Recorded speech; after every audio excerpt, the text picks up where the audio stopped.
So here you've displaced people for more than 30 years based upon a shaky foundation of untruths. I've been talking to my grandmother about it, and she's talking about, like, so you go, it's just like 20, 30 years old, you go tear down already after removing people from living there.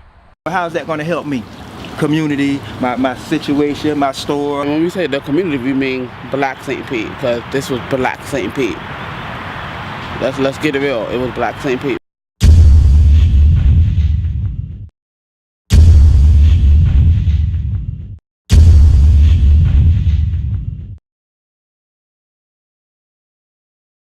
Imagine if you woke up one day and you found out that every part of your neighborhood, say a 10 block by 5 block area, was going to be destroyed, going to be leveled.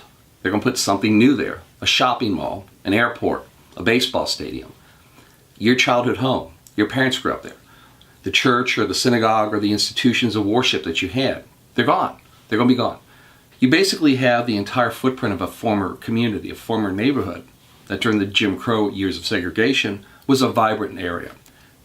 You know, when you look at the history of the Tropicana Field site, back to the earlier years when it was the gas plant district in Peppertown, one of the things that's often forgotten is that the people who lived there, when there were conversations about urban renewal, didn't have much say at all. When you look at the possibilities for after the Rays leave and the creation of a new stadium in another location, there's a lot of conversation about what to do with the gas plant site, the Tropicana Field site. One of the things that's very much a topic of conversation for the Tampa Bay Rays, city leaders, Pinellas County folks, and the Tampa Bay areas, when it goes, what's next?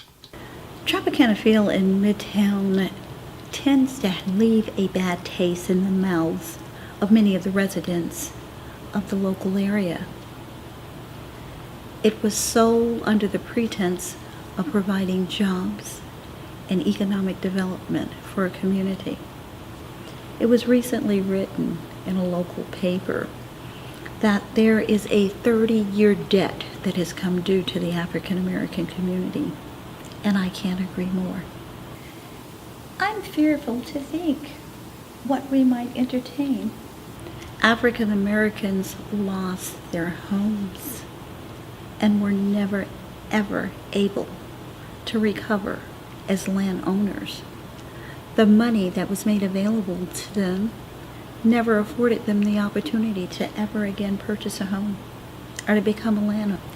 And on the 86 acres that are proposed for redevelopment, the designated place for the African American Museum was on a hot spot. And they define that hot spot as contaminated land.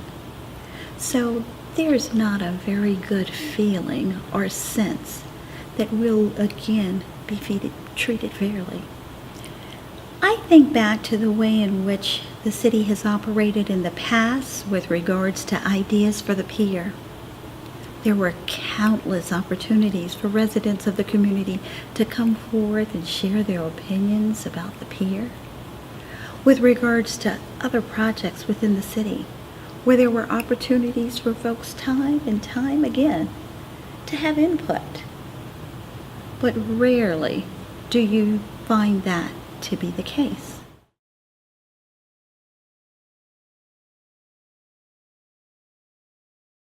If you put the word out and I don't come, that's one thing. But if you don't put the word out, I don't know. So now if I put the word out, I know about it, now I could come and I could voice my opinion. Well, Tropicana, it started off, and I'm saying it that way because my young life is bad because, again, you got people moving, you got to take up your house and your furniture and your belongings, and you got to be disrupted because now you got to find a place to stay, you got all that pressure, they got your mom, at that time, you're a single parent trying to figure out where she going to move for her kids, you know, on the money she making.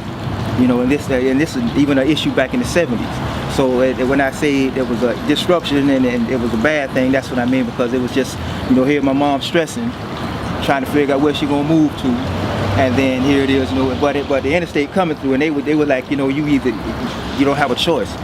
You know, it was the kind of city was kind of putting down on you, saying, listen, you know, it's coming through, whether you here or not. And as I've seen years later, they kind of built over people. I would like to know what they're going to do with it in conjunction with the existing community and the communities that they removed from there when they built the Tropicana Field. Also, what are you going to do to, one, not just acknowledge the history of the area, but ingratiate that in everything that's done in the area? Is the park that's right here, are you going to tear it down to make way for this? How is it going to affect me then? So you're not just disrupting families, you're disrupting congregations, you're tearing apart businesses, and you're not winning World Series yet. Midtown means to me is like life, because I've lived in Midtown or here in Methodist Town all of my life. So it's life to me, 'cause that's what I know. Like, you know, people outside the community have this misconception of Midtown that it's some big, bad, dangerous area. Like, I've never been accosted in my community, ever. But outside of my community, I have. So Midtown is life, it's my community, it's my neighborhood, it's my family.